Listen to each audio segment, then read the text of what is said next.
बिस्मिल्लाहिर्रहमानिर्रहीम। अस्सलाम वालेकुम नाजरीन, मैं हूं बाबर हयात और आप देख रहे हैं 24/7 उर्दू न्यूज़ पर बाबर हयात शो। नाज़रीन, आज सुबह सुबह आपके सामने इसलिए हाजिर हुआ हूं कि भाई बड़ी तगड़ी खबरें आ रही हैं पाकिस्तान के एशिया कप स्क्वाड को लेकर के। तगड़ी खबरें कुछ लोगों के लिए, और कुछ लोगों के लिए ऑब्वियसली बुरी खबरें भी हैं पाकिस्तान के स्क्वाड को लेकर के।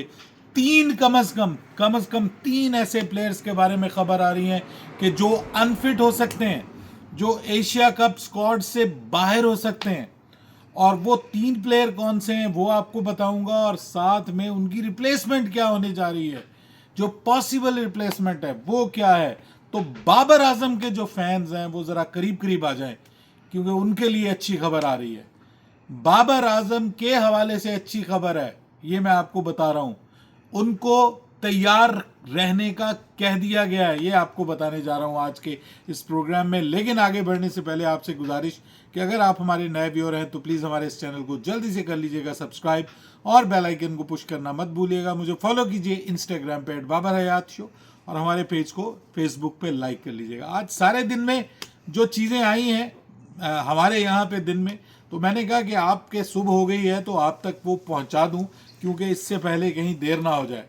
तो जनाब, गुज़िश्ता रात ये खबर फैली कि शोएब अख्तर ने ये कहा है कि कम से कम तीन ऐसे प्लेयर हैं जो चेंज हो जाएंगे पाकिस्तान के इस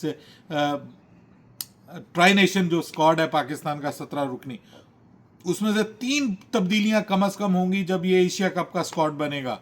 और उन्होंने कहा कि ये अगर ना हो तो मेरा नाम बदल देना, ये उन्होंने दावा किया। और भाई वो तो उनकी बात किसी हद तक सही साबित होती दिखाई दे रही है। अब उनको क्या पता है कि तीन कम से कम ऐसे प्लेयर हैं जिनको हाफ कुक्ड लेकर जाया गया है। यानी हाफ कुक्ड वो होते हैं कि जिनके बारे में पता हो कि यार ये ठीक हैं या नहीं है, चले डाल लेते हैं, वहां जाके देखेंगे। ठीक है, ये पाकिस्तान क्रिकेट में अब से नहीं, ये पहले से होता हुआ आ रहा है।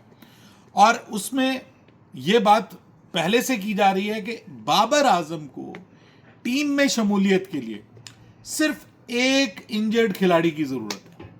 यानी एक खिलाड़ी अगर इंजर्ड हो जाता है तो बाबर आजम पाकिस्तान की फर्स्ट एंड फॉरमोस्ट चॉइस बन जाएंगे, और वो अगर बैट्समैन हो तो फिर और आसान हो जाएगा। यानी कोई एक भी बल्लेबाज अगर पाकिस्तान का इंजर्ड हो जाता है तो Babar Azam will be the first and the only choice, और किसी के बारे में सोचना ही नहीं। और जो खबरें देने वाले हैं वो तो ये दावा कर रहे हैं कि बाबर आजम को ये बता दिया गया, और बाबर आजम को ये कह दिया गया है कि आप हमारी उसमें हैं, आप हमारे नंबर्स में शामिल हैं, आप कहीं मत जाइए। रिजवान अगर सीपीएल खेलने जा रहे हैं तो उनको जाने दीजिए, आपने नहीं जाना, आपने सीपीएल नहीं खेलनी।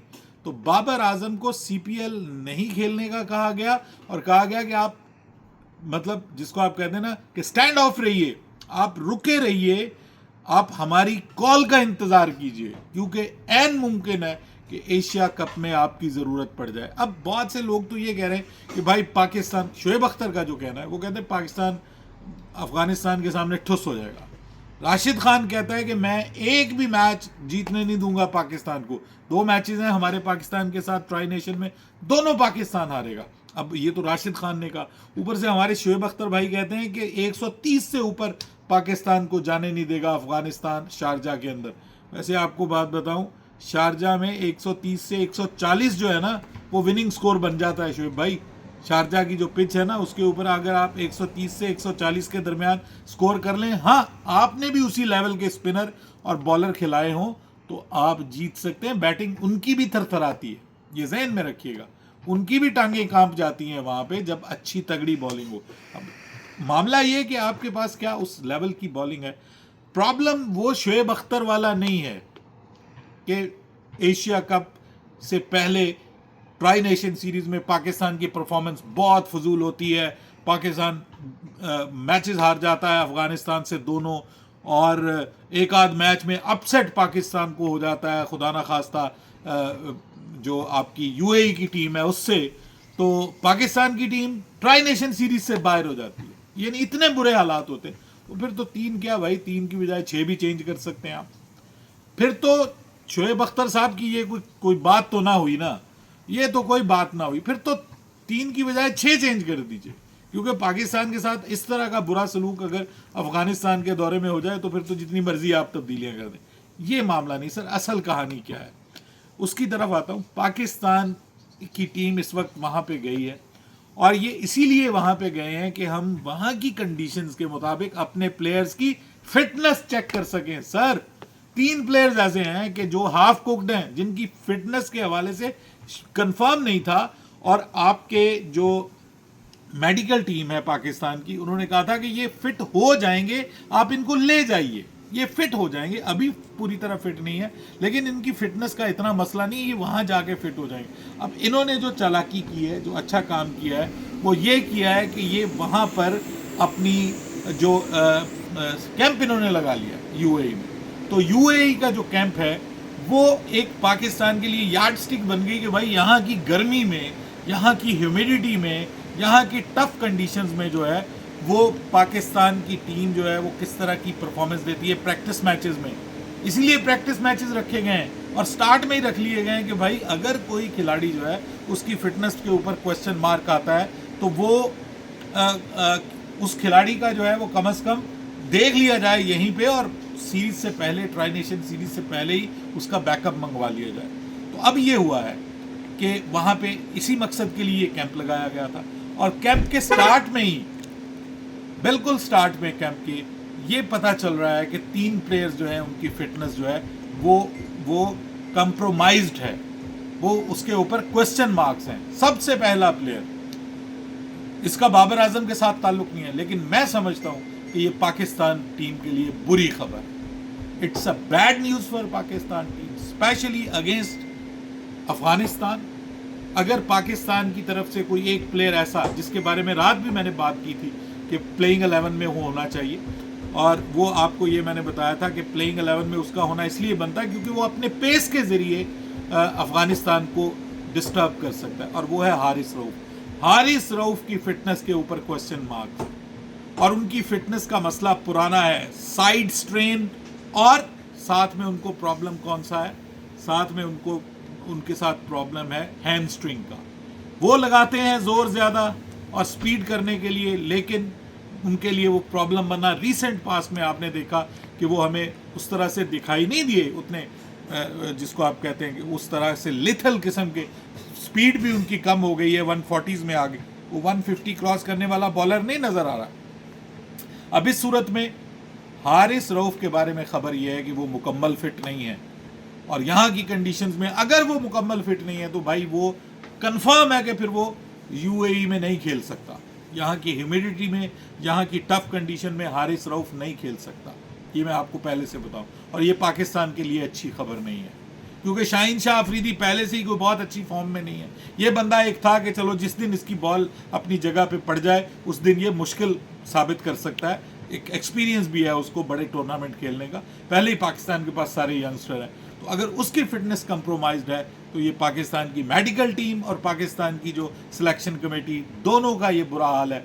ये उनके लिए समझ लें कि एक लम्हा फिक्रिया है कि वो ऐसे प्लेयर को वहाँ पे लेकर के क्यों गए।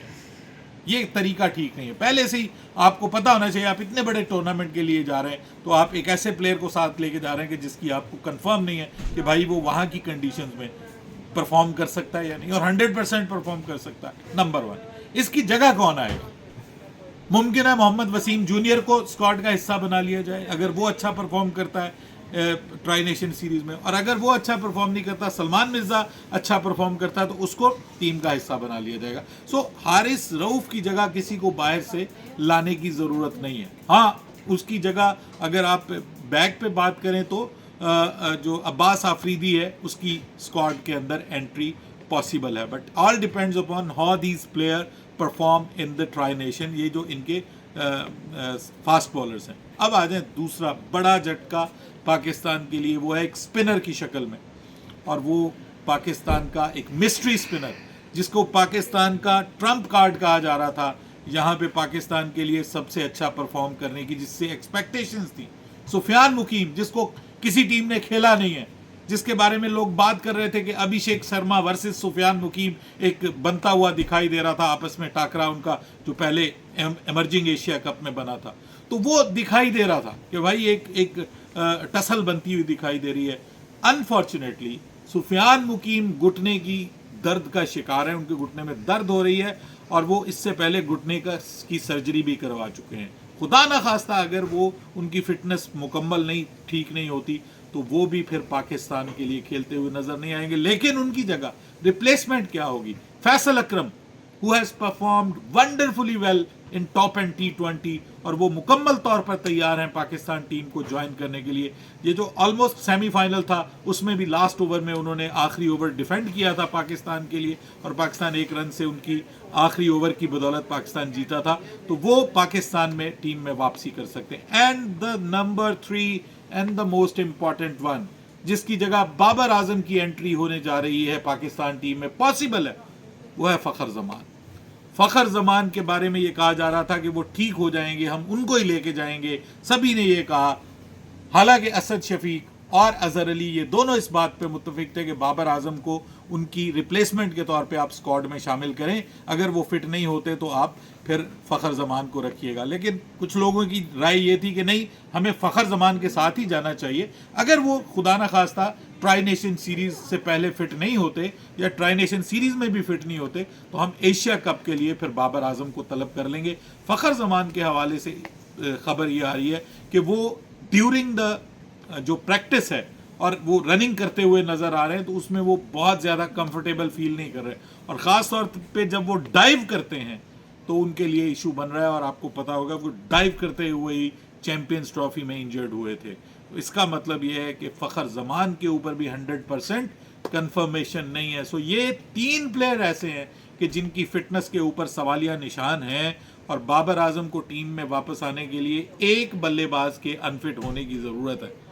वो फॉर्चुनेट है या अनफॉर्चुनेट, मैं तो कैलकुलेशंस की बात कर रहा हूं। तो बाबर को इसीलिए खबर यह है कि उसको तैयार रहने का कह दिया गया है कि बाबर मियां तैयार रहो, तुम्हारी वापसी होने जा रही है। बाबर के फैंस का एशिया कप बन सकता है या नहीं बन सकता, उसके लिए अगले 1 से 2 दिन बहुत इंपॉर्टेंट है। मुमकिन है पहला मैच जो पाकिस्तान और अफगानिस्तान का है ट्राई नेशन सीरीज में, तब तक बहुत कुछ हमारे सामने आ जाएगा। और ये जो स्पेकुलेशंस आ रही हैं, कुछ खबरें आ रही हैं, कुछ र्यूमर्स आ रही हैं, ये किस हद तक दुरुस्त साबित होती हैं वो भी हमें पता चल जाएगा। दुआ तो हमारी ये है कि ये जो प्लेयर्स हैं ये सब फिट हों, अपनी अपनी जगह पे खेलें। किसी को अनफिट करके अगर आप अपने फेवरेट प्लेयर को टीम में लाना चाह रहे हैं तो मेरे ख्याल में इससे बुरी और हरकत कोई नहीं है और ना ही इससे बुरी कोई ख्वाहिश है। तो सब अपनी अपनी जगह पे खेलने चाहिए। बट बाबर आजम को ये कह दिया गया कि मियाँ तैयार रहो, तुम्हें किसी वक्त भी बुलावा आ सकता है। अपनी राय दीजिएगा कमेंट सेक्शन में।